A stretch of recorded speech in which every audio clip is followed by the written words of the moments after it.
we have a degree of difficulty formula to help us understand the different levels of the maneuvers. So all the dives have a different variation in the number of somersaults and twists that they have. So we need this tariff to help us understand how hard the dive is. So obviously, the more somersaults and twists that you add, the more difficult the dive.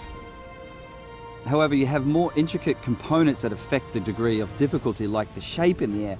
And for example, you have the tuck position, which is like a ball shape, and that puts you into a really small position and allows you to spin really fast, and that gives you a lower degree of difficulty. But then, for example, when you have the pike position, which is more like an L shape, that means you're bigger and longer, and it's harder to spin as fast, and then that increases the degree of difficulty.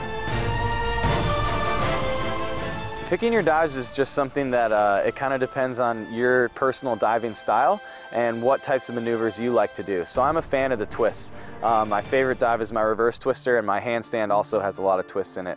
So I think with a sport that's extreme and dangerous like cliff diving, you kind of pick the ones that you're comfortable with and the ones that you can feel confident going into. And if we start with a handstand, instantly you have a higher degree of difficulty. Then if we start with Mikhail's dive, he does a back arm stand, 2.5 somersaults with 1.5 twists. That degree of difficulty adds up to 5.2. Then if you add another twist to it, which is what David does, so that's back arm stand, 2.5 somersaults with 3 twists, then his degree of difficulty increases to 5.6. Then we have this new dive that Blake Aldridge did, which is just insane. Back arm stand, 2.5 somersaults with 4 twists, and the degree of difficulty just jumps up dramatically to 6.3, because that last twist, you know, just becomes so much more difficult when you're going above 2 twists.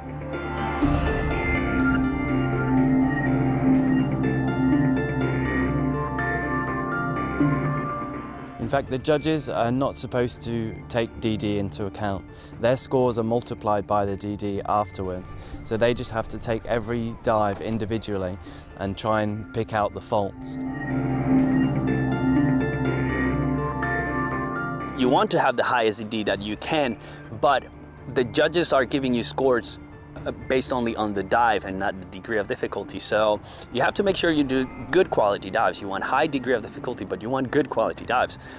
Just doing difficult dives for low scores is just not going to count. I don't think you can really put a limit on the DD, because if you look back at 10-meter diving, 30 years ago, they wouldn't have even imagined doing the dives that they're doing now. And it's the same for this sport. It's a relatively new sport. There's only been a few years where people have been really pushing it, and so I think it's got a long way to go.